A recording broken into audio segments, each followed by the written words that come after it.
percentage of rainfed permanent grassland is estimated at a mere 1.2%. The kingdom needs an efficient, sustainable agriculture sector to ensure that production contributes to food security and economic development in the country. The agriculture sector of the kingdom faces significant challenges that range from low efficiency in agricultural production and marketing, and in managing its limited land resources, to a deteriorating vegetative cover, and more importantly, a low efficiency in water utilization for agricultural purposes, and country dependency on scarce and non-renewable water resources. So with a steadily growing population, the pressure to feed the population has led Saudi Arabia to depend on food import, particularly on wheat, rice, poultry, milk, dates, sugar, edible oils, and combined feed. Therefore, having sustained food and feed commodities import, it's key to food security. So if we look at the numbers in 2017, the total agricultural commodity import of Saudi Arabia amounts to 18.7 billion US dollars, which is about 14% of the total import of the country.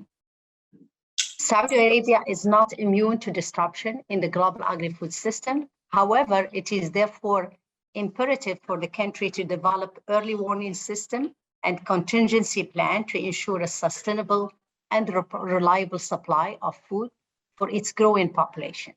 Within that framework, the Strategic Food Reserve, managed and operated by the Saudi Grain Organization, SAGO, is a key pillar of the kingdom food security. If we look at the agriculture sector in the kingdom, it is also an important pillar of the national economy and the driver for a regionally balanced development. It does employ about 6% of the labor force in the country. Agriculture and food commodities produced in the kingdom include small farmers, medium and large agribusinesses. If we look at the number of small farmers, there are more than 70% of them are small. Whereas when you look at their contribution to the daily food needs, it's quite significant. But if you look at how much land they are using, it's 70%. So we've got 70% of the producers that are small, and they are occupying only 7% of the land. So ladies and gentlemen, we need to adopt a holistic, coordinated approach to work collectively to transform our agri-food system in the Saudi. That's where FAO strategic framework for the next decade calls for supporting the Agenda 2030 through the transformation to more efficient, more inclusive, more resilient, and more sustainable agri-food system.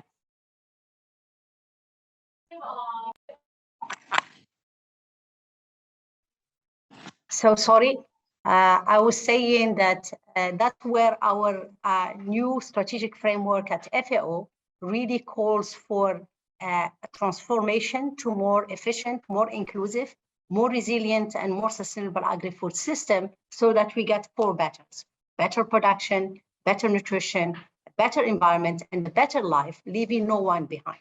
And within that, technology and innovation are two of the four accelerators that we have for the strategic framework. So we have technology, innovation, data, and complement as our accelerators. And the complement include governance, human capital, and institution. So such transformation will require inclusive and gender-responsive approaches to digital skills development and access to innovative digital solutions that sustainably increase food productivity with less input, while building resilience to climate change and protecting natural resources. And within that, I want to just share with you some of the examples of the initiative we have. For example, Hand in Hand initiative aims to accelerate agricultural transformation and sustainable rural development based on data and information. Especially for the poorest countries, it is supported by a Hand in Hand geospatial platform and a data lab for statistical innovation, which combine big data and artificial intelligence for decision-making. Again, their innovation, science, and data are really supporting Hand in Hand, but also supporting other initiatives such as the Green Cities Initiative, the 1,000 Digital Village Initiative, and also the COVID-19 Response and Recovery Program.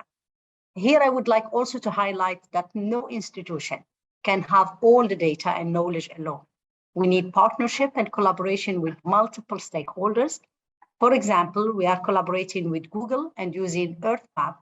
This is an FAO tool that works with Google Earth Engine and access and analyze geospatial data, linking directly to the hand-in-hand geospatial data platform and providing access to global agriculture, environmental, and climate information.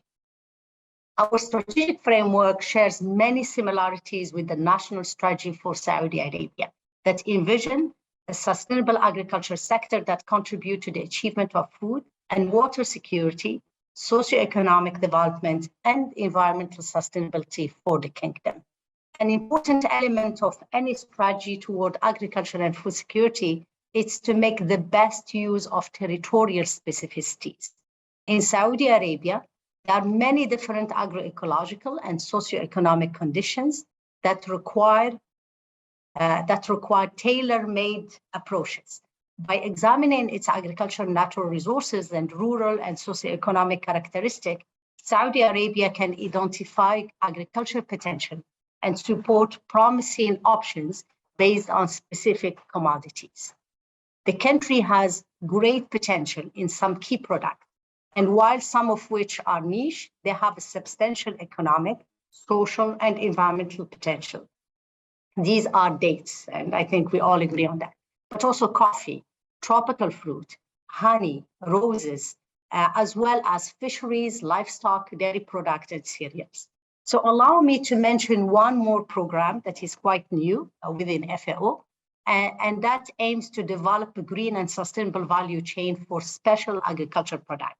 We call it the Global Action on Green Development of Special Agricultural Products, and we call it as well One Country, One Priority product. There are indeed many examples of such agricultural products that are unique in Saudi Arabia, and I hope that the kingdom will join this new initiative. Ladies and gentlemen, let me turn our attention to the limited water resources in Saudi Arabia, which is by far the most important constraint to agricultural production in the region. If we look at the total renewable water resources in the Saudi Arabia, it has been estimated to 2.4 cubic kilometer per year, which are mostly groundwater recharge. As part of the nation water resources that is replenished every year, it can be sustainably used without mining the resources. This is very low if we compare this with Egypt, for example, allocation of water from the Nile River, which is about 55.5 cubic kilometers. So the Saudi has 2.4, we look at Egypt, it's 55.5. On the other hand, the country sits on substantial fossil reserves estimated to 340 cubic kilometers. However, these water reserves formed about 20,000 years ago and are not renewable. I should also mention desalinated water, which is used mostly in urban areas, and part of which goes into wastewater that is treated. While this represents a small share of total water resources, the use of treated wastewater represents a locally relevant source of water for irrigation, particularly around the cities. Unfortunately, past policies and programs to drive food self-sufficiency within the kingdom had led to overuse of Saudi Arabia limited water resources, and particularly in the end of the last century. The boom in desert agriculture has led to an exponential increase in water use for irrigation, with total surface water and groundwater withdrawal representing 1,000% of the total renewable water resources in the land. And we could very quickly see that this is really unsustainable. As a result, the groundwater resources of Saudi are being rapidly depleted. Most water withdrawal comes from fossil and deep aquifers. Some predictions estimate that these resources might not last more than another 25 years. So irrigated agriculture has reached a stage where it needs to modernize to be productive and sustainable. And to do that, there is a lot of points that we need to take in consideration. I got 6 of them. The first one is stopping the distribution of agricultural land and support to well drilling, except in regions with sufficient renewable water resources. The second one is concentrating on high added value crops. Third one, improving irrigation water management and using modern irrigation methods. The fourth one, it's encouraging farmers to make use of tools that help controlling water. So the meters and also remote sensing technologies. The fifth one, it's adopting mechanisms for more sustainable water allocation, including maybe a water pricing scheme. And the last one, expanding the use of treated wastewater in agriculture and industry sector. In Saudi Arabia, FAO has formed a strategic partnership with the Ministry of Environment, Water and Agriculture, where FAO facilitates the implementation of 2 projects aimed at enhancing agriculture sustainability in a number of products. Also capacity building, innovation, data, information, and knowledge and technologies underpin the success of both projects. The first project focused on the National Transformation Program and the Saudi Vision 2030. This assistance is organized around specific projects. So I want to just share with you 2. The first one focuses on direct support to the ministry in implementation of its Sustainable Rural Agriculture Development Program, and it focuses on 6 priorities. Technology and innovation practices to sustainably increase agricultural productivity, better access of smallholder producers to resources, services, but also markets, curbing land degradation and combating desertification, development of rural and peri-urban agro-enterprise, and the creation of decent rural employment, particularly for youth and women. And the 5th area, it's information and knowledge products developed and disseminated for evidence-based sustainable agriculture development, rural agriculture development. And it focuses on 9 sectorial components. Some of them I mentioned. So those commodities that we agreed on in this project, it's coffee Arabica, beekeeping and honey, rose production and trade, subtropical fruit, fisheries and aquaculture, livestock and animal husbandry, and rain-fed cereals. The second project focuses on promoting efficient irrigation and water productivity in agriculture. And here, FAO technical assistant to Saudi Irrigation Organization in support to the implementation of the Saudi Irrigation Organization corporate strategy, and in particular focus on farm irrigation management. And here the project began in 2022, and it is expected to achieve increased adoption of efficient irrigation technologies and practices in target region, thus contributing to ensuring sustainable use of water resources in the kingdom. I'm sorry if I took too much time, Dr. Suliman, but in conclusion, let me just reiterate the importance of looking at food security through its different dimensions. While acknowledging the limitation dictated by the country natural resources or the ecosystems, let me say that the resources you have, even if they seem limited, and they are limited, if they are used in the best possible way, based on science and data and knowledge, they can ensure sustainable management of natural resources, rural transformation, and healthy diet for all, while strengthening the country's resilience toward food imports through diversification of import sources and the wise use of strategic reserves. So I think we are at the best time to use science and technology to really provide the Saudi kingdom all the support from FAO so that you choose the right commodities, the right agri-food system that works well for your your ecosystems within the kingdom. Thank you very much. Over to you, Dr. Suliman.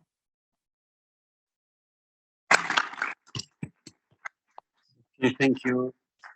Thank you, Dr. Ismahane, for this informative talk. And I think you put some of the challenges that we are facing in Saudi Arabia, and I will come back to you regarding some issues in a global manner. So to just answer it and put it in our framework here in Saudi Arabia. Now I would like to invite our second speaker, Dr. Baum from ICARDA, to present very interesting aspects from fragility to resilience in Central and West Asia and North Africa. Dr. Mikhail is basically a biotechnologist and working with ICARDA since 1992. He is overseeing ICARDA biodiversity and crop management work in a number of countries across the Middle East and North Africa. He is serving as Acting Deputy Director General Research. Dr. Baum have been instrumental in establishing ICARDA partnership with the global research institutes, including Center for Biotechnology in Tunisia, Hanover and Frankfurt University in Germany, Cornell University in the United States, Australia Center for Plant Functional Genomics, and other centers internationally. He has attracted over $10 billion in funding to build ICARDA biotechnology program and strengthening biotech research across the dry area and our dry region. So the floor is yours, Dr. Mikhail, for 7 minutes.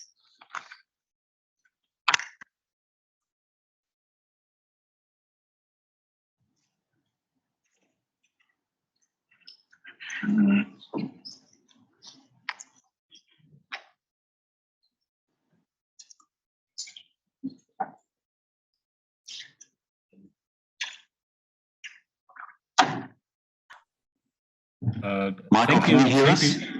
Yeah, thank you very much. Thank you very much for the introduction. Can you see my screen? Yes, we can see your screen, Michael. Okay. Let me. Thank you very much for having me here. And so I have a small presentation about, as you know, I'm a member of the CG, of the ICARDA Center, and the CG is reforming into to build one global organization called One CGIAR, with close to 10,000 employees, with a focus on developing countries. And so within this reform, there are a number of initiatives being formulated, and one initiative, which I thought it's of interest for us today, is the Siwana Regional Integrated Initiative, which is entitled From Fragility to Resilient in Central, West Asia and North Africa. And this initiative brings together all the CG centers that work in this region. I mean that are hosted in the region, so that ICARDA, IMI, CIMIT, World Fish, IFPRI, the Alliance, and IRI. And to achieve the transformation of our food systems, that's shown in this diagram, in this picture, that spans from on the left side targeted breeding and the seed systems. So these are innovations that come from the area of genetic innovations, to resilient agri-food systems, to system transformations. So this regional integrated initiatives provides a platform for global initiatives. There are a total of 32 initiatives starting in 2022. And so this regional integrated initiatives is a platform where the global initiatives can dock on and provide input in the 3 different science areas: genetic innovations, resilient agri-food systems, and system transformation. And so we hope with some of the innovations that we suggest, we can move this region, at least partly, which is food and insecure, which has lots of issues with drought and heat, which has limited water for agriculture, has gender inequalities, population growth, and so on, into some more resilient systems. And we do that by proposing for this specific initiative 5 work packages, because we cannot do everything, but we will focus on the innovation in partnerships, policies, and platforms, which is very important. We use innovation platforms to bring all the stakeholders together. And we form national alliance of stakeholders in order to reach the policymakers to support genetic innovations and agri-food systems innovations with policy.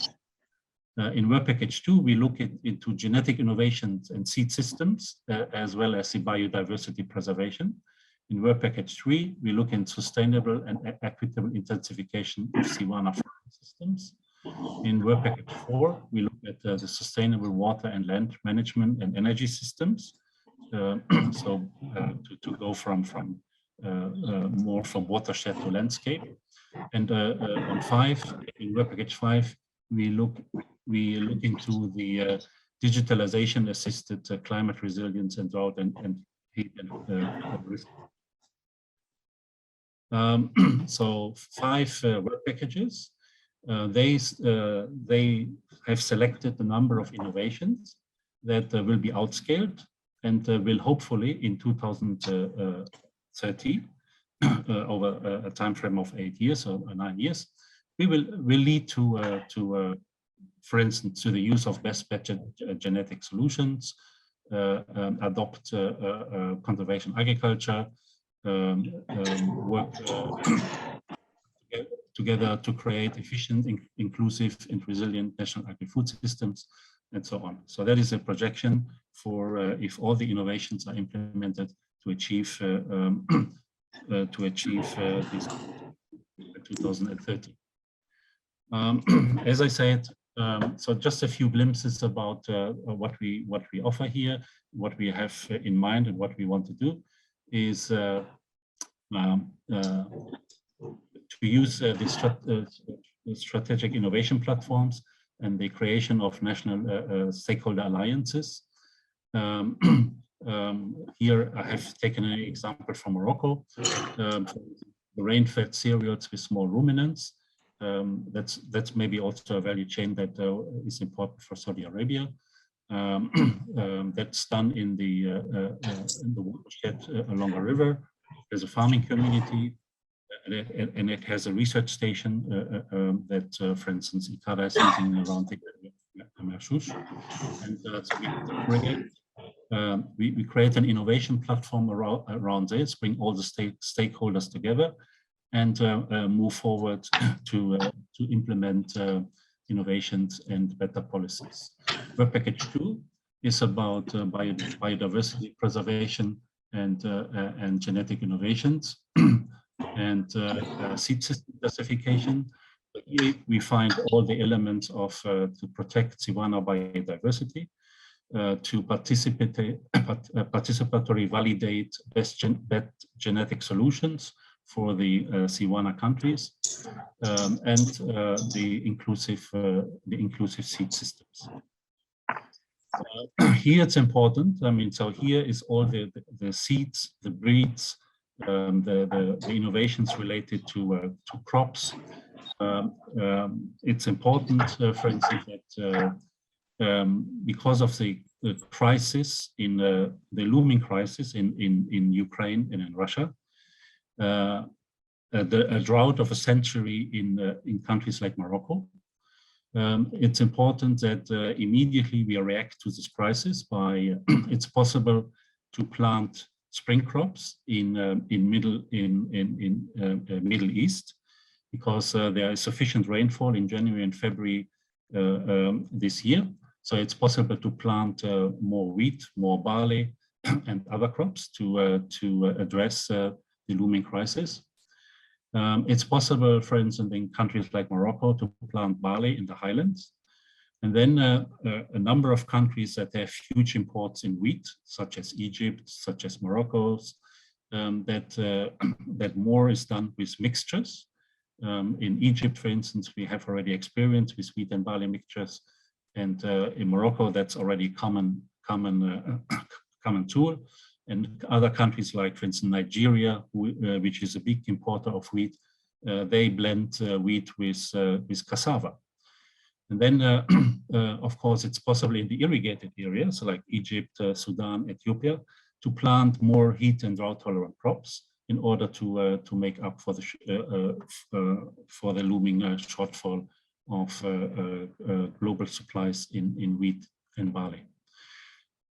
Also important is really to think about feed and fodder crops for MENA, because the smallholder farmers, for their livelihoods, it's important to feed the animals. And here it's important to think about multi-purpose crops such as barley that can be used, to feed the animals. And that's an important inclusion in the innovations, in the innovation packages that we look at. And so not only looking at grain, but also at straw value, and in order to feed the animals. Very important is also the scale appropriate mechanization for the farming systems in the region. And one of the globally most successful technology is on more than 180 million hectares is the conservation agriculture. This is direct seeding into a stubble, and for this it requires appropriate mechanization, appropriate machinery, and and that's where please, Michel, if you go to conclusion, please. Yep. Africa and the region, that's where we are lacking very much behind, and that's why the mechanization, appropriate mechanization, is very important. So that's in a nutshell some of the ideas that we have formed around a regional integrated initiative to provide solutions. That is largely focused on MENA, and Saudi Arabia, of course, is also a country in MENA, and we can have a discussion how some of these technologies could be utilized also in Saudi Arabia and to be adopted there. Thank you very much for the attention. Thank you, Michael, for this action plan, really, for the resilience of our food system. And I think there are, you mentioned many solutions that it is beneficial for all the regions, and especially for Saudi Arabia in dry area and with water scarcity. Now, I will come back to you with one or two questions if there is a time, but I will now move to our next speaker, Dr. Abdulaziz Al-Harbi, to present innovations in vegetable production from the perspective of Estidamah. And his research focuses on greenhouses, hydroponics, and related subjects with 10 years experience in academic administration. He is a member of Agricultural Committee in Riyadh Chamber of Commerce for over 12 years, and he is consulted for government and private companies in a new technology and innovation in protected cultivation. Dr. Al-Harbi participated in the establishment of Agricultural Information Center in the Agriculture Fund and Sustainable Agriculture Research and Development Center, Estidamah, which is a joint venture between Ministry of Environment, Water and Agriculture and King Saud University, financed by SABIC, and it is a very nice, connection between science, government, and private sector. SABIC, private sector, King Saud University is science, and ministry is a policy maker. He is now working as a technical advisor to assist at Estidamah, in addition to his work at King Saud University. The floor is yours for 7 minutes, Dr. Abdulaziz. Thank you very much, Dr. Suliman. Thank you for organizing. Ladies and gentlemen, Assalamu alaikum wa rahmatullahi wa barakatuh. I'm not going to talk about our research center, which is the National Research and Development Center for Sustainable Agriculture, Estidamah. It's already introduced by Dr. Suliman, and the website explains more details about the center itself. I would like to move to our title. I restricted my talk about innovation in vegetable production because of the limited of time, but innovation is essential to increase the agricultural productivity in general. and it's a fundamental tool actually to for agricultural sector to face the challenges. Also, undoubtedly, that agricultural research and development translate to an increase in productivity, application of sustainable technology and productive practices also lead to more sustainable use of natural resources.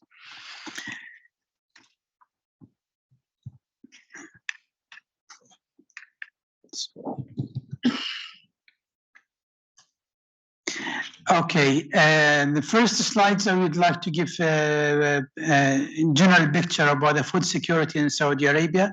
The population is approaching, sorry. No, this is not mine.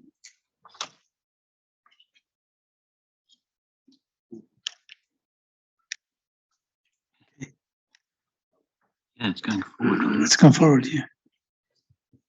More. Great talk. Okay. Yes, yes. Thank you, Dr. Abdulaziz. To find what is your presentation, okay? Thank you. No worry. Let me see. So we have here. This is your correct. Okay. This is yours. Right. All right. Go move to the next one. Two.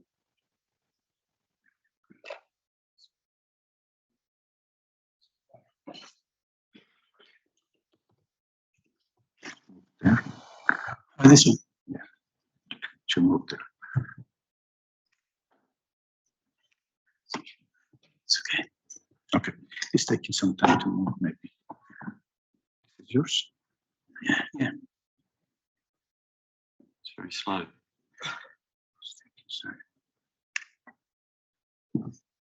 It's taking time, Back. but it's working now. So go from, come back.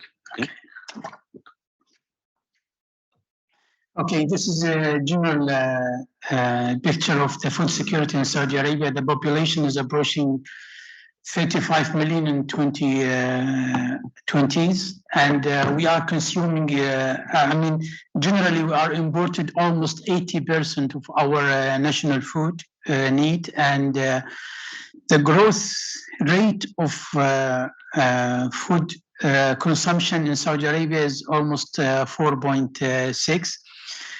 The main challenges in the agricultural sector in Saudi Arabia is limited natural resources, which is very important, specifically the water resources in Saudi Arabia, and extreme weather condition as well.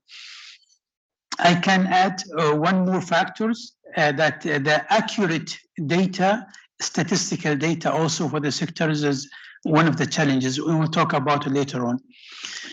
Plus the shortage of skilled laborers, because we are talking about innovation and new technology. That means that we will need a skilled labor, skilled people to run this kind of technology. And also we have a very high losses, either pre or post harvest losses for the most of the crops. I will give an example only from the vegetables, something like tomato, cucumber, and watermelon. We are losing almost more than 40%, either as a losses or as a waste. So 40% of our production is wasted before we are using it. Also, the unstable price is one of the challenges of the agricultural sector in Saudi Arabia. If you go to the statistic of MEWA, it's in the left side. It's also the MEWA strategy is encouraging the grower to use modern technology that uses less water. Water is a very important issue, so they focus in improving the water productivity. If we look at the cultivated area in Saudi Arabia, the vegetable produced in cultivation or under protected cultivation we found less than 6% of, the greenhouse vegetables is only around 6,000 hectares based on the MEWA statistic. And the open field vegetables is almost 88%. That means we are still producing vegetables in the open field compared to protected cultivation. If you look at the protected cultivation greenhouses in Saudi Arabia, we found around 11.6 with a bed and fan cooling, and almost 90% is only simple plastic houses.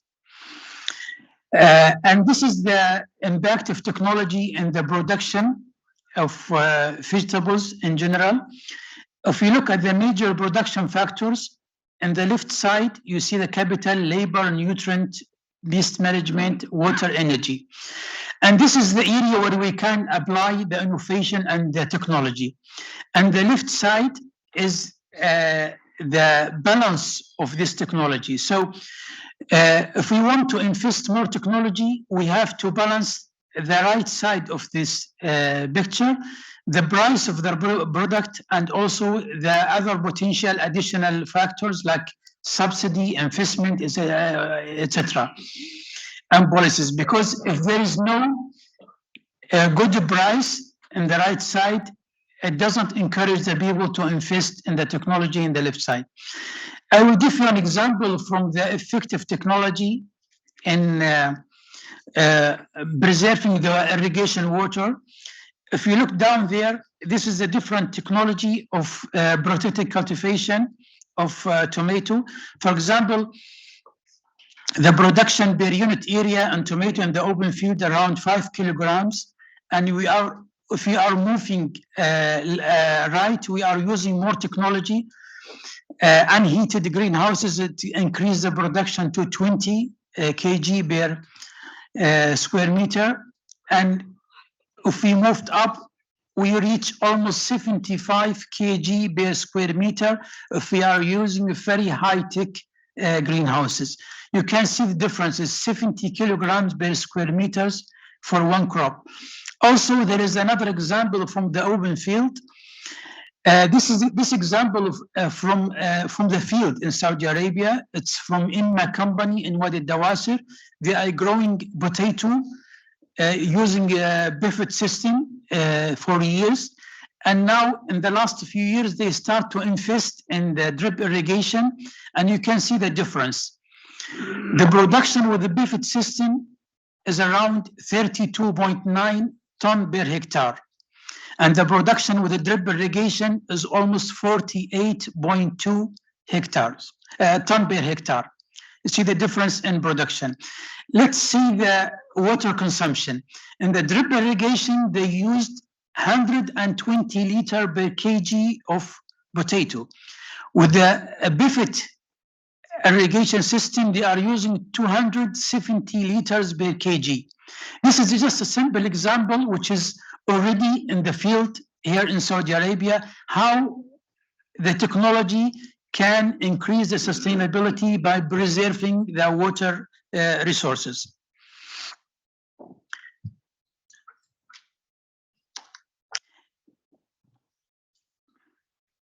Okay, and this is another example of the wide range of technology of a protected cultivation in Estidamah Center. We have a low-tech greenhouses, we have a mid-tech, we have high-tech. We're still planning for vertical farming in 2020 to have our facilities there. And I will just give you example of the production and water use of tomato crop in different level of technology. And the low technology, we are producing 68 kg per square meter, which is very high compared to the commercial greenhouses in Saudi Arabia. And the mid-tech, we are producing 75 kg per square meter. And the high-tech, we are producing 99. And this is the result of last year. And now this year, we are exceeding 100 kg per square meter. At the same time, and if you look at the water use, we are using 94 liters per kg in the low-tech and 47 kg liter per kg of tomato, and in the high tech we are using only 4 liter per kg of tomato. This is a huge reduction in the water use by using better technology. At the same time, we are in the high tech greenhouses, we're still using high level of energy, electricity. So we are still working in integrating renewable energy in these greenhouses. This is example from Estidamah real data. In conclusion, that I can say that innovation is essential to increase the agricultural productivity. Application of new technology and sustainable practices lead to more sustainable use of natural resources. Innovation in agriculture required a successful combination of technology, practices, new knowledge, and attitude of the farmer.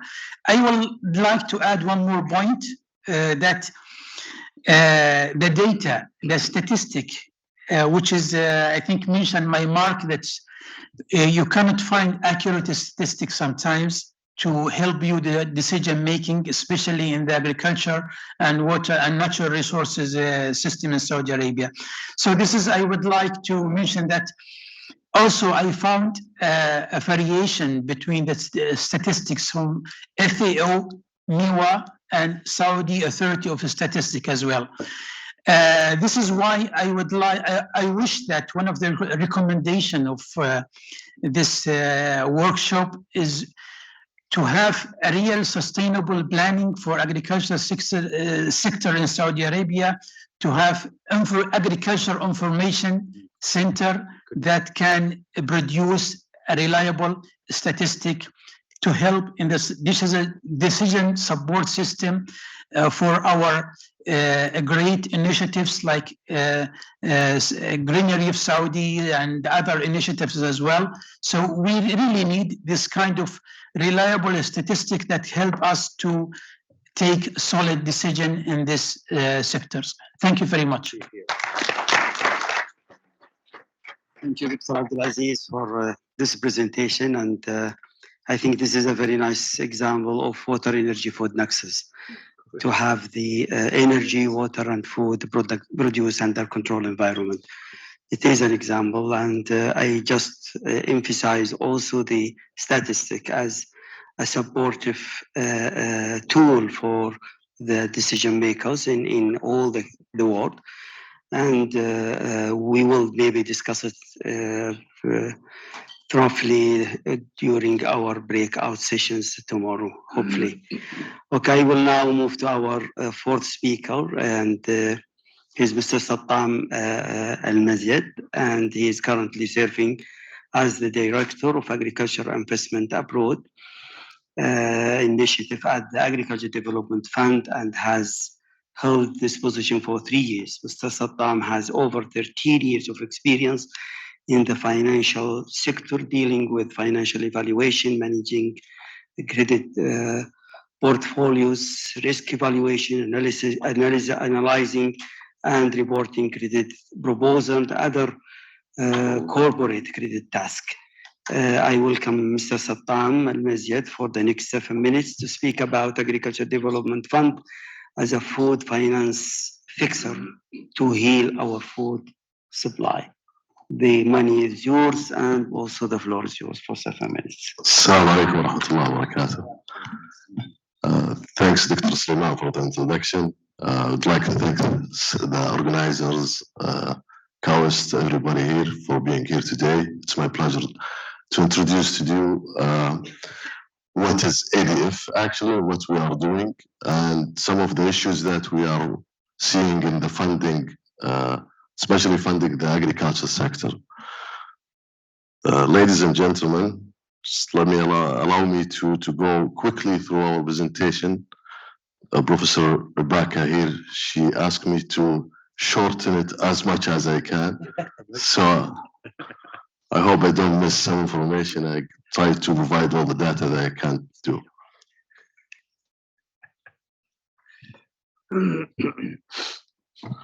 So our objectives basically are driven from 2030 vision and from the National Agriculture Strategy objectives. The fund objectives for 2021 until 2025 are contributing to the food security, support sustainable agriculture, rural development, promote the adoption of modern technology and advanced practices, enhance our customer experience, and offer best-in-class financing services, strengthen our operating model, and scale employment capabilities, trying to achieve financial sustainability as a funding agency. So we are a government arm to fund the agriculture sector, basically.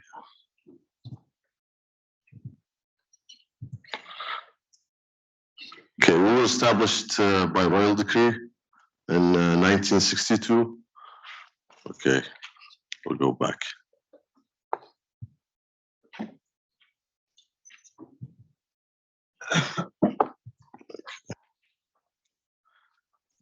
We're a specialized financial institution, and currently we are operating under the National Development Fund.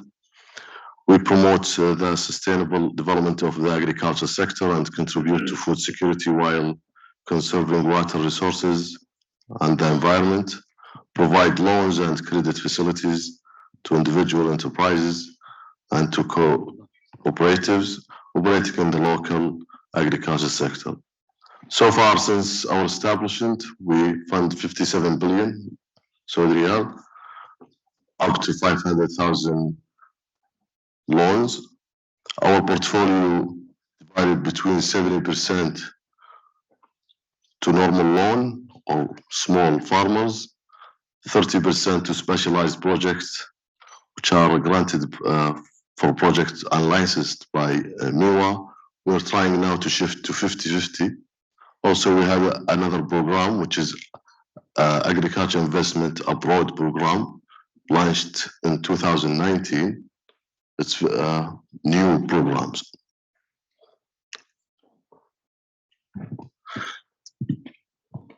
Basically, these are the issues that we are seeing in the funding in the agriculture sector. So we find that the new farm need well, other water resources. The collateral is an issue for the clients. Valuation issues, inadequate collateral, slow adoption of new technology, even though we give incentives to fund up to 70% of the project's cost if the clients are using high-tech technology. We can see the risk. Farmers don't want to face the high risk that might have a significant impact on their financials, inadequate financials. Some of the clients, they don't want to pay, or they don't want to get their skin into the game. They want to be funded 100%, which is impossible in our funding world. There is a limited choice of crops due to weather, land, and water limitation. We can see competition from cheaper overseas products. When it comes to external factors, there is a global instability. We can see what's going on right now in Ukraine, Russia, and the effect and impact. And the prices, we can see the prices are very high, spiked, raising logistics costs. Now we can see that the logistic cost for one container goes up like 5 times, up to $25,000.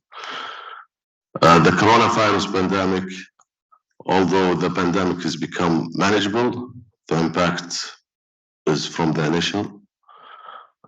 Competition, the Saudi companies need to compete with the companies from other countries when it goes abroad, either for land and such on.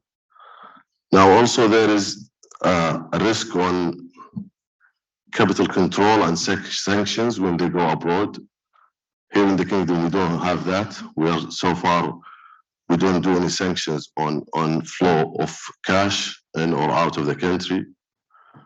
And the climate change, those are the most important, let's say, factors that impact investment either here in the kingdom or abroad.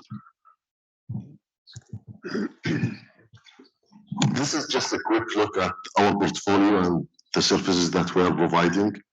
You can see we provide normal loans and abroad investment and specialized projects. This is the diversity of our portfolio between greenhouses, aquaculture, poultry, supply chain.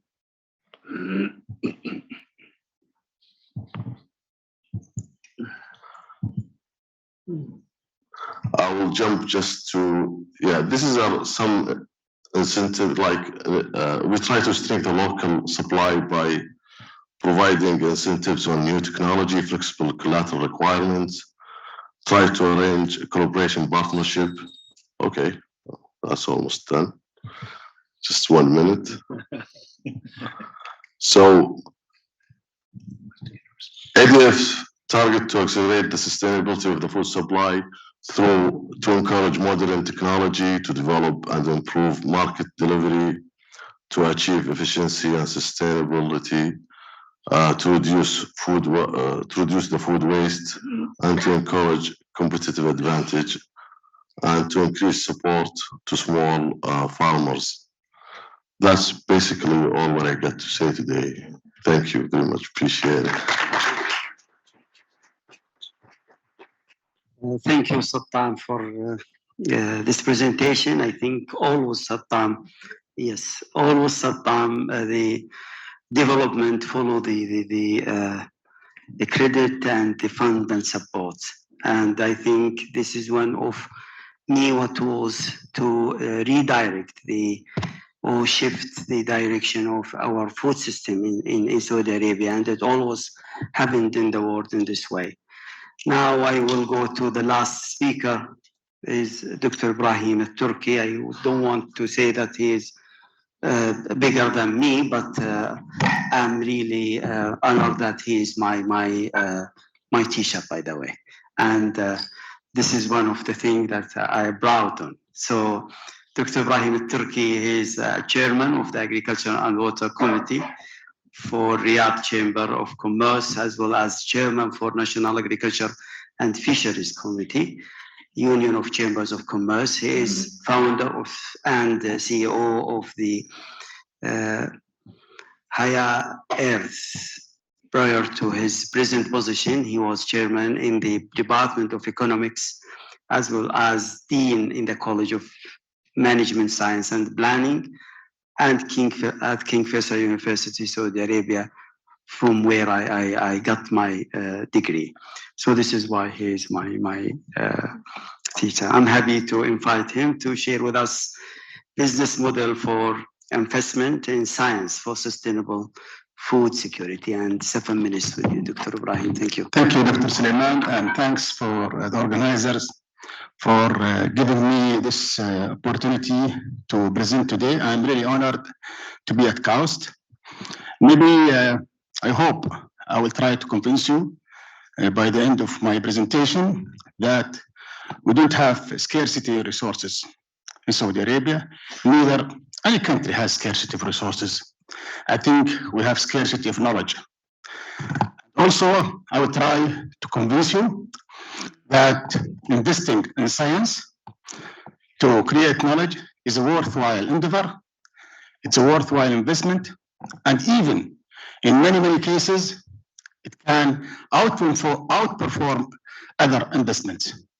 I hope by stating this, we can improve food security in Saudi Arabia and also all over the world. Today, we are living in a very promising era. I think we have seen evidence in the last few centuries of the impact, in fact, tremendous and useful impact of science. But I don't think that we really appreciate that impact. We don't appreciate it enough. And even we don't use it enough. I just cite one example for that. 95% of the patents in the US are not used at all. 95%. I'm not talking about 5% or 50%. I'm talking about 95%. And I'm going to propose a model, a draft, in fact, a zero draft model that I hope can help us all in thinking and starting a conversation where we can use this model, improve it, develop it, and hopefully achieve a better food security for Saudi Arabia and the world.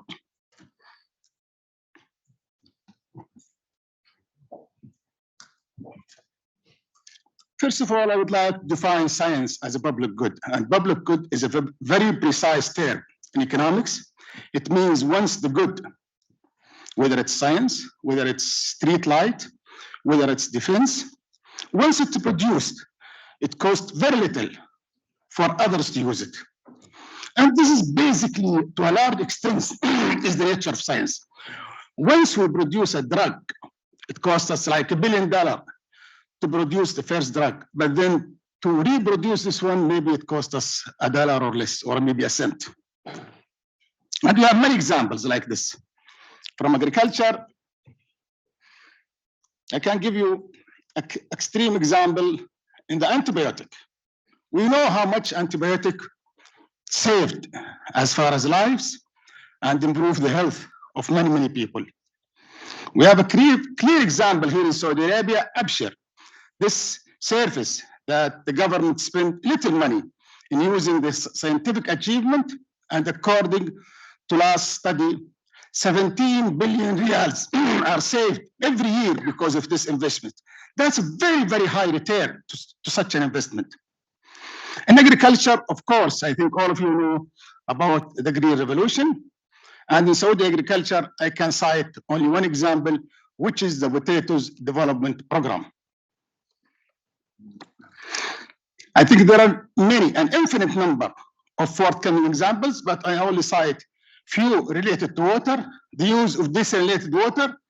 Already water costs almost only $1 per cubic meter.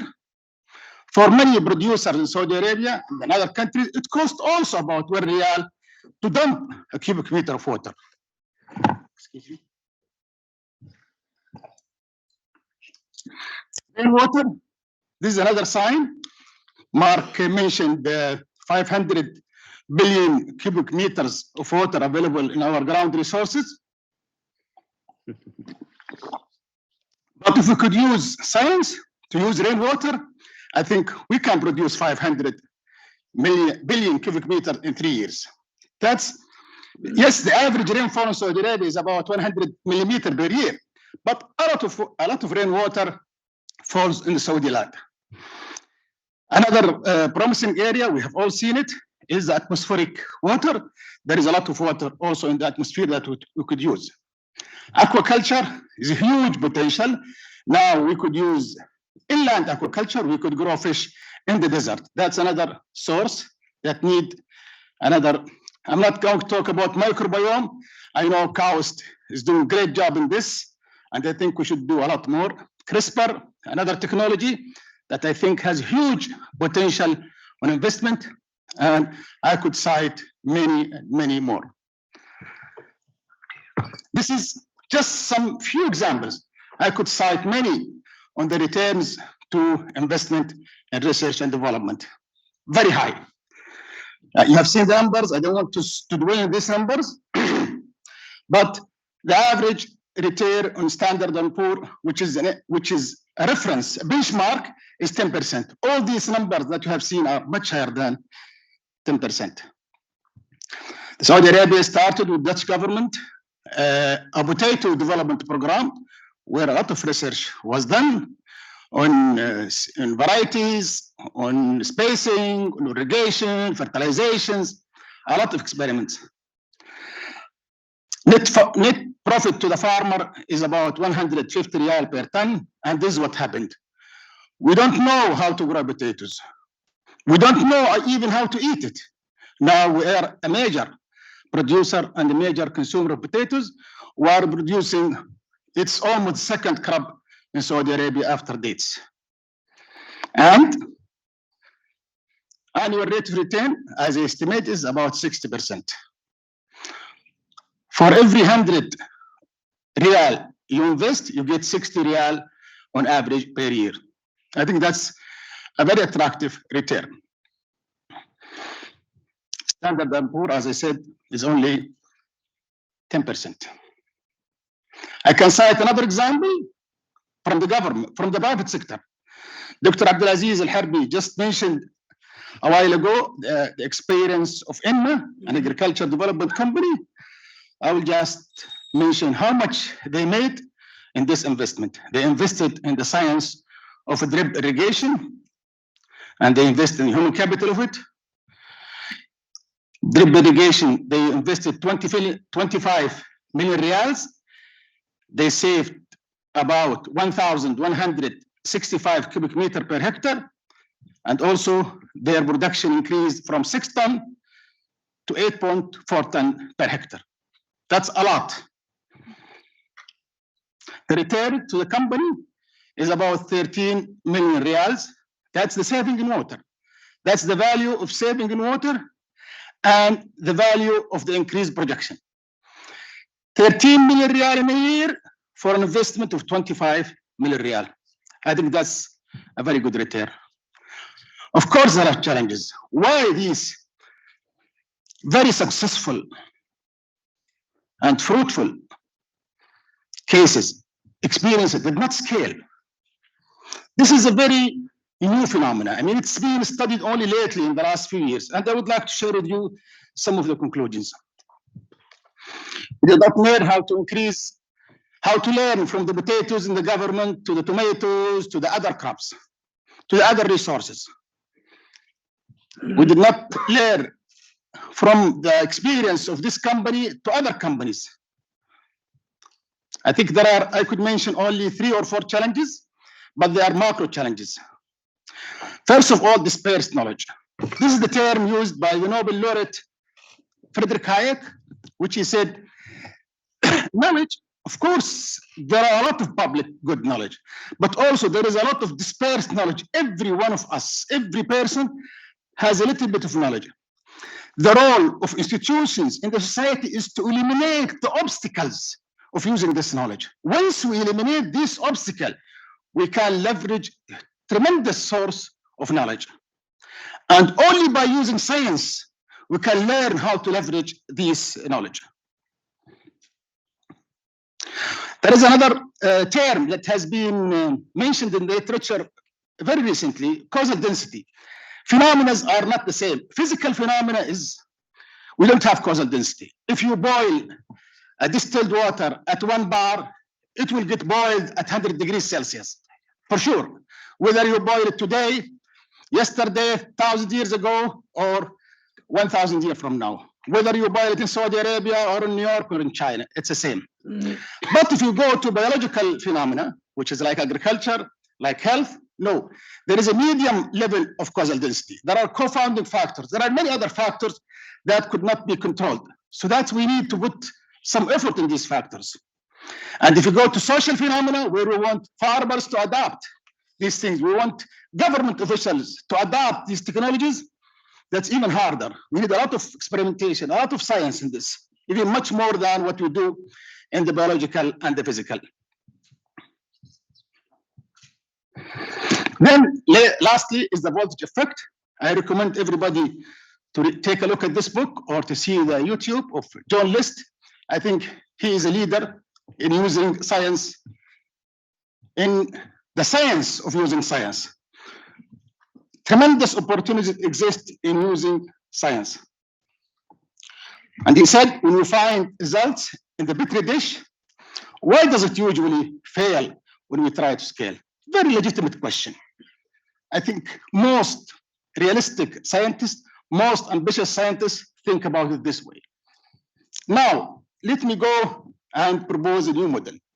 This model is we start some autonomous entities, okay, to invest in science in Saudi Arabia. Okay? Ibrahim, Governments, now, okay. I'm just finished. Governance board, both by the government and the private sector. Okay. Government invests in science.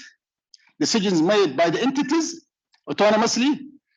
Okay. Returns shared between the government and the private sector, and government is guaranteed the cost. So it's not a gift from the government. It's not a grant from the government. No, this entity should guarantee for the government the money that put plus the return to this money.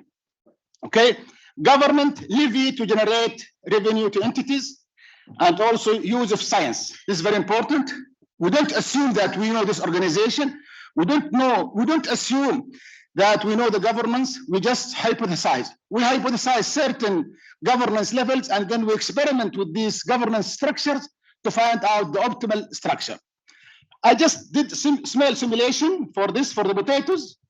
I found that, okay, if we had done this to the potatoes development program, this entity could have saved, at least could have generated $693 million on top of that, what they paid to the government, on top of what the farmers did. And for the MEWA experiment, this is even very interesting. We could save maybe up to 156 million riyals for the growers, okay? And we could have saved maybe something like $1 billion in value of water saved to the government. I hope we can develop this business model where we can take food security and prosperity of humanity to a new level. Thank you very much. Thank you, Dr. Ibrahim, for this presentation. And I think there are really some opportunities that we need to look for it. Now, I will go to the question now, but unfortunately, I just missed the time. So I will go with Dr. Ismahane, if you are still with us. So I would like just to know about if there is any early warning system under the framework of food chain crisis management. You know that it exists and valid, and what is the challenges of developing such a program internationally? Dr. Ismahane.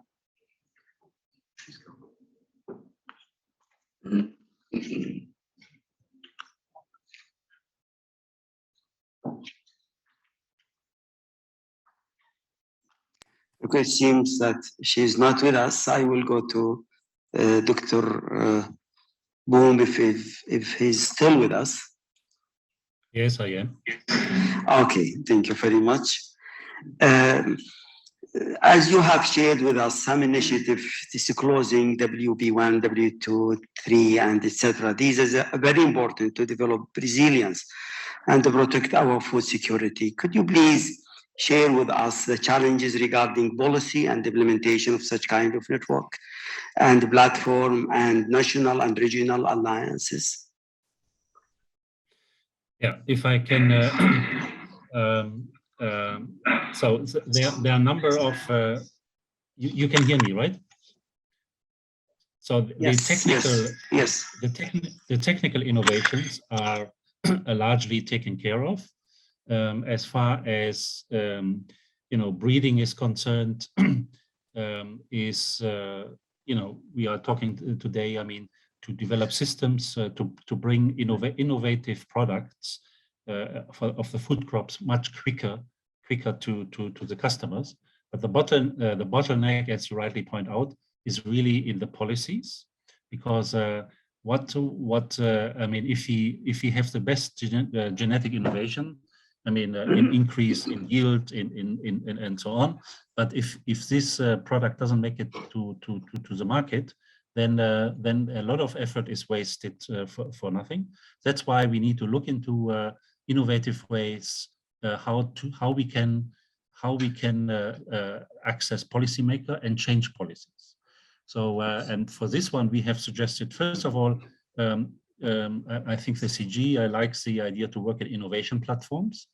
So we don't work everywhere, but we focus our efforts in certain sites where we bring all the stakeholders around the value chain together and interact. And also here we invite the policymakers. We form what we call the National Alliance of Stakeholders in order to have policy influence, because like in many of our countries, for instance, wheat is subsidized, but wheat is the only crop that is subsidized. I say in countries like Morocco, Egypt, I don't know, in Saudi Arabia, and so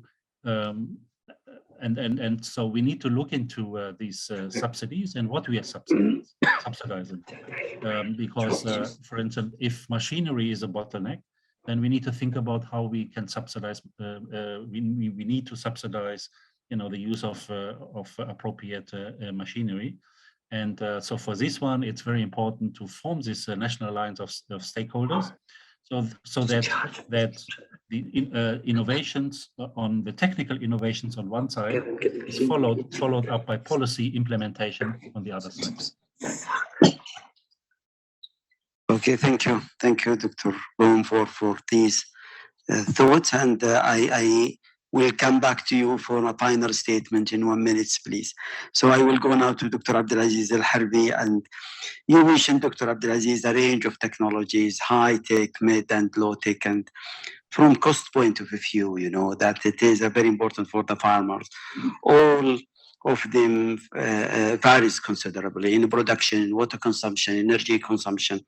As you know, cost is very important for economic viability, and however, how do you address the issue of high cost constraint, particularly from the context of small farmers, to adapt such high or medium technology?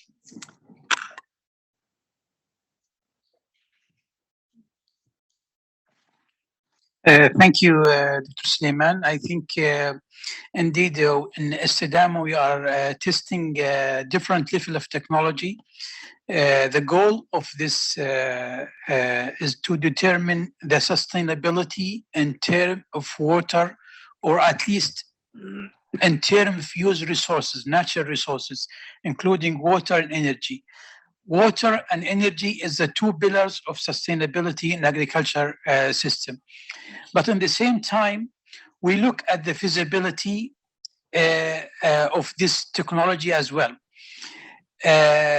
Some technologies are viable for the farmers, and some are not. So we find out throughout this work.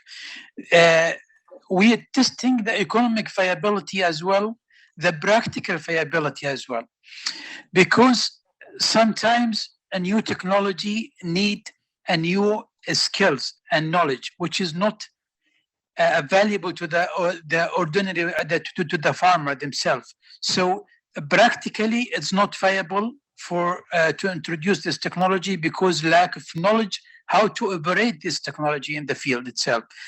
So we are taking in consideration the viability from the economical point of view, from the practical point of view of each new technology that we are testing. Based on the research in the last few years, we are ended up with a design of greenhouses, which is incorporate different level of technology we're testing. So we are adapting this technology to the local environment and try to, help the growers to follow up the simplest technology available in the market itself. Okay, thank you, Dr. Abdulaziz. So I think I got my breakfast today with Dr. Abdulaziz, and I was chatting with him regarding some issue. So I would like you just to follow our discussion this morning about the retractable cooled greenhouses for fruit production. And is it viable to be in Saudi Arabia and to use it here as a source of food and fruit production in our food system, Dr. Abdulaziz? To be honest, we can't make a statement about this retractable greenhouses because we didn't test it yet. But from the first picture, that it looks a little bit difficult now to start in a commercial scale, we have to test this level of technology, because you know this retractable greenhouses, which is open and enclosed during the day, so to allow the sunlight to a positive effective sunlight on the plant, and in the same time it's to protect the trees from unfavorable weather condition like winds, like dust, etc. Commercially around in the world and in the Middle East as well, they are using the net houses to protect some fruit trees and to improve the production, like using net houses for grapes, for in South Africa they are using for citrus as well, to protect it with different colors. Different colors has different effect. But here in Saudi Arabia, we need to investigate this in a research level before you make a statement about the feasibility of using this. Thank you. Thank you, Dr. Abdulaziz. And I will now go to Mr. Sattam about the as foreign direction investment. Okay, and it's very important for net food important countries like Saudi Arabia. We are known as a net important country. So you are being the Director of Agriculture Investment Abroad Initiative, and could you please share with us the challenges regarding the foreign direct investment abroad?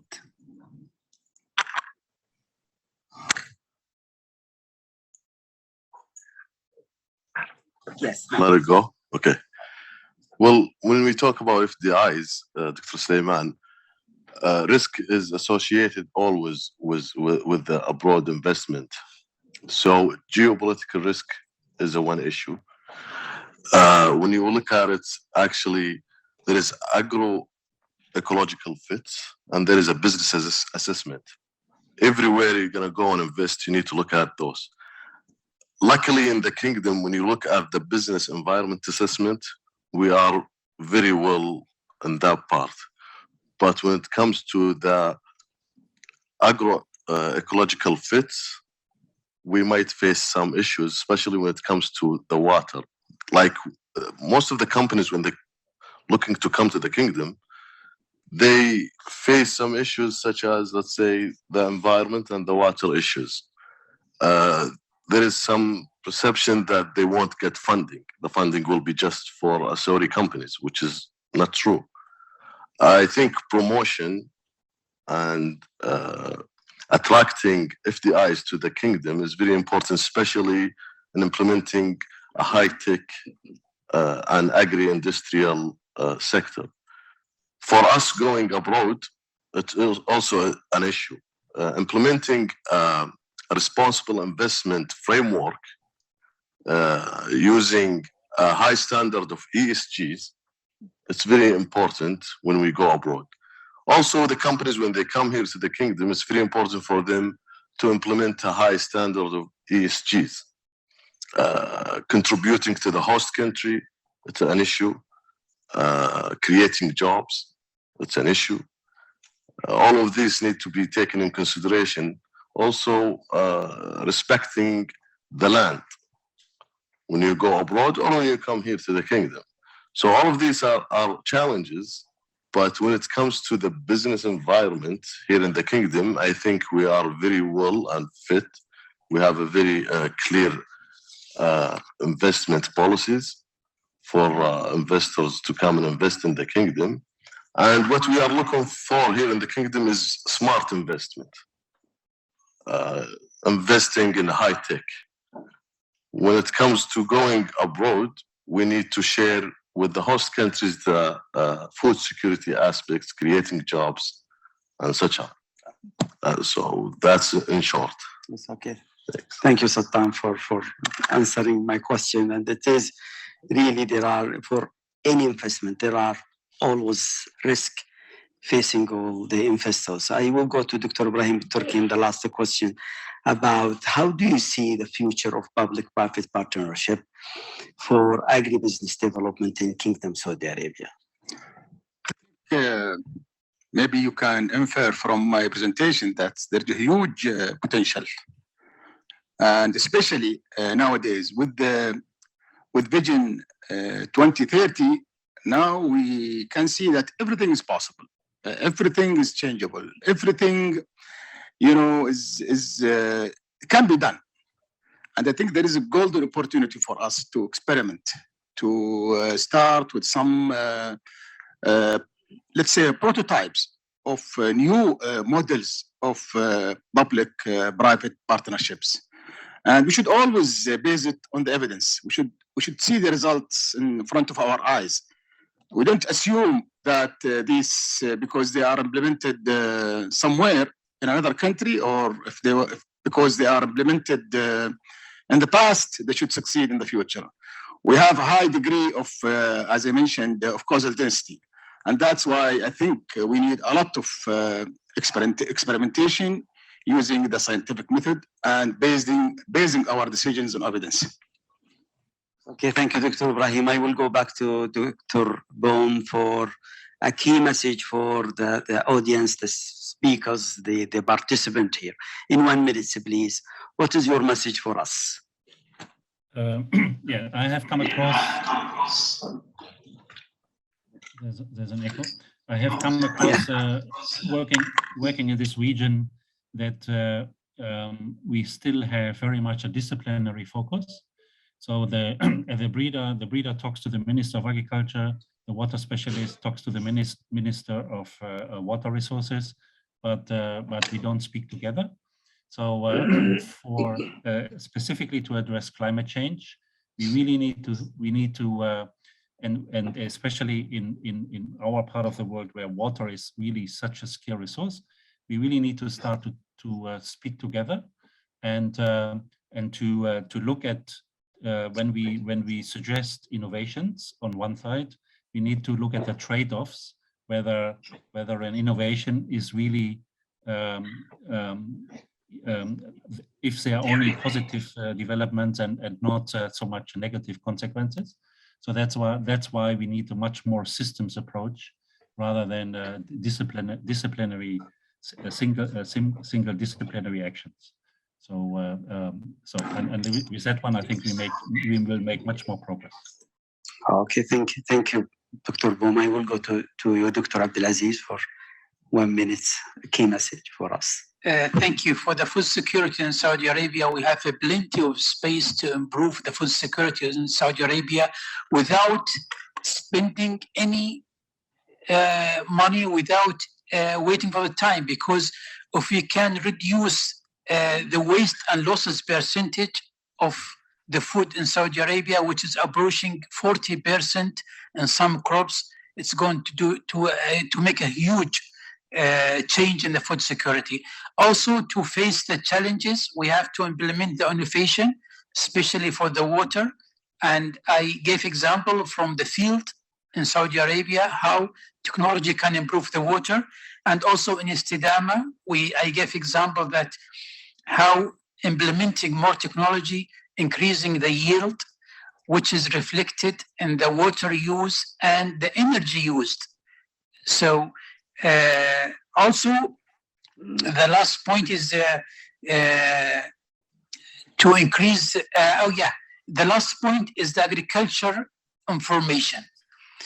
There is a lack of accurate statistic, which doesn't allow us to plan our vision, our ambitious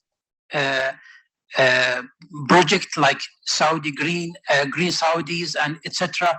So we need actually accurate. So I would love to see the agriculture information system back on the stage again.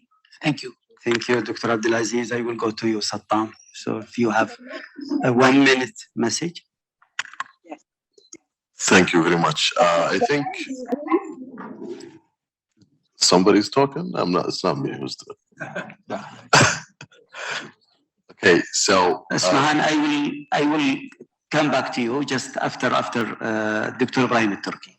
Okay. So talking about FDIs, I think there is a huge opportunity for foreign investors to come here to the kingdom, especially that Saudi Arabia has adopted 7 guiding principles for investment for policy making. investment protection, investment sustainability, enhancing transparency, protection of public policy concern, ease of entry for employees, and the transfer of knowledge and technology. I believe this is a very important opportunity for foreign investors to come and invest in the kingdom, using the high tech, using the funds, using all the easy resources here available in the kingdom. Basically, thanks. Thank you, Sattam. I will go to you, Dr. Ibrahim, for a key message. The key message is that we have huge potential in investing in science, and we should have as many entities as possible, and we should start prototyping as soon as possible, because I believe that if a picture is worth 1,000 words, a prototype, I think, is worth 1,000 meetings.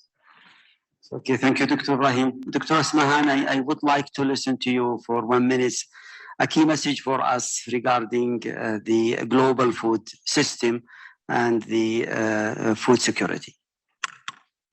Thank you very much, Dr. Suliman. I was listening actually to the discussion while driving.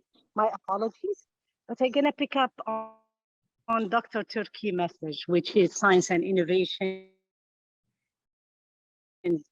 and the potential. The kingdom, in many countries, you have either one or the other. You have the good ecosystem, the funding, or the capacity in the human, but not together. I think Saudi has it all. It has a difficult environment. We should push all researchers for innovation, but you have a wonderful human capital, very educated population, and you got the funding to do it as well. So I think it's aligning your thinking. You could eventually really produce certain product, and those are the one that I mentioned in my notes, and you could focus on it and have a very how would they call it, strategic collaboration and strategic partnership in terms of import. So you can never stop importing for sure, but it doesn't make sense to produce certain products in ecosystems that you have, and hence you should focus on developing new products and on processing them. So developing the whole food system internally within the country. So as I said, I agree with Dr. Turki. The investment in science and innovation is extreme. Your example as KAUST, many other universities in Saudi are bright. Now it's a matter of data mining, patent mining, as the example that was brought up to us, and putting in place a whole food system, not only the production, not only the input, but also the post processing and marketing and logistic and what have you. Over to you, and I'm sorry if I paused. It's okay, thank you, Dr. Ismahane. And in the end of my session here, I would like to thank you for all the audience here and the participant. Unfortunately, there is no time. I think I have just 2 minutes now left. I will go to conclusion, but I will not say nothing about it. So I will leave it for tomorrow morning. I will say about it. And what I think that I got here is the food supply, and we talk about it in terms of innovations in global and regional, in technology, in financial, but we forgot somebody else. Here, I just want to emphasize that our breakfast, when we wake up this morning, taking our coffee, that this coffee have been grown by a farmer, growing his crop for more than 1 year to bring you these beans of coffee and drink it. This is the way it's works. So we need to think about these farmers, and we need to maybe initiate some programs to produce farm technologists rather than the usual farmer. And in that case, we will maybe connect the innovations with the science, with the government support, with the land and water there, to reach our goal by building a resilient food system and food security. Thank you very much. Thank you all for this, all the speakers, and I hope that you will enjoy the next session. Thank you very much.